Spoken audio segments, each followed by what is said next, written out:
ঈশ্বরদীতে Bangladesh chemist and druggist সমিতির সমাবেশ অনুষ্ঠিত হয়েছে। বিস্তারিত থাকছে অ্যাডভোকেট আব্দুল্লাহ আল শোভনের প্রতিবেদনে। ঈশ্বরদীতে বাংলাদেশ কেমিস্ট অ্যান্ড ড্রাগিস্ট সমিতির আয়োজনে সমাবেশ অনুষ্ঠিত হয়।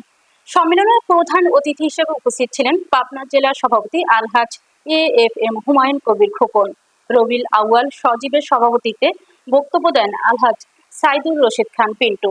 তারেক ইবনে আনসার, ঈশ্বরদী উপজেলা প্রেস ক্লাবের সভাপতি তৌহিদ আক্তার পান্না, ডাক্তার আখের আলী, ডাক্তার আনিসুর রহমান, সিদ্দিকুর রহমান পাঠান, রেজাউল করিম, শাহাবুল ইসলাম বকুল, আলহাজ আজাদ হোসেন, আমিনুল ইসলাম, ইয়ারুল ইসলাম, সুব্রত কুমার, রফিকুল ইসলাম, জুলফিকার আলী ও মমিনুল হক দুলাল সহ অনেকে উপস্থিত ছিলেন। বক্তারা বলেন, মেয়াদ উত্তীর্ণ ভেজাল এবং নকল ঔষধ বিক্রি না করার পরামর্শ দেন। তারা আরো বলেন, সেবামূলক ব্যবসার মাধ্যমে আমরা সারা বছর মানুষকে সেবা দিয়ে থাকি। ছুটিবিহীন ব্যবসায়ীদের ঔষধ খেয়ে মানুষের জীবন বাঁচে।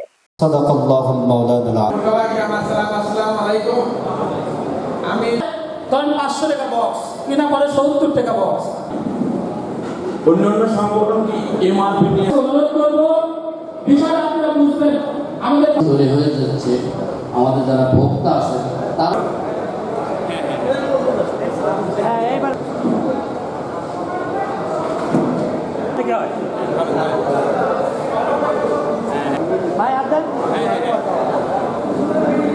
মানুষ বলতে যে বিষয়টি আমরা বুঝি, আমার কাছে সাম্প্রতিক সময় মনে হয় যে 1000 মানুষের মধ্যে, আমার নিজের থেকে শুরু করে 1000 মানুষের মধ্যে সেই গুণাবলী সম্পন্ন মানুষ আমি মনে হয় পাই না। কারণ আমরা এমন একটি সময় পার করছি, এমন একটি অবস্থানে আছি সারা বিশ্বব্যাপী যে আমাদের প্রত্যেকে যেন চাহিদার শেষ নাই। বিলাসী পণ্য, শ্যাম্পু বলেন, সাবান বলেন, সোডা বলেন, এর কিন্তু প্রফিট মার্জিন 24 থেকে 40% আমার জানা আছে।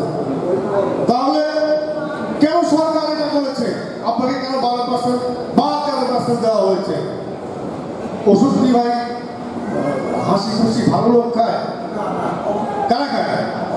অসুস্থ মানুষ ওষুধ খায়। এক কথায় বলতে গেলে আত্মমানবতা পীড়িত মানুষটাকে আমরা ওষুধ দিয়ে থাকি। সরকার বলেছে যেহেতু এটা মানবিক সেবামূলক ট্রেড, এই ট্রেডে তুমি 13% বেশি পাবে না।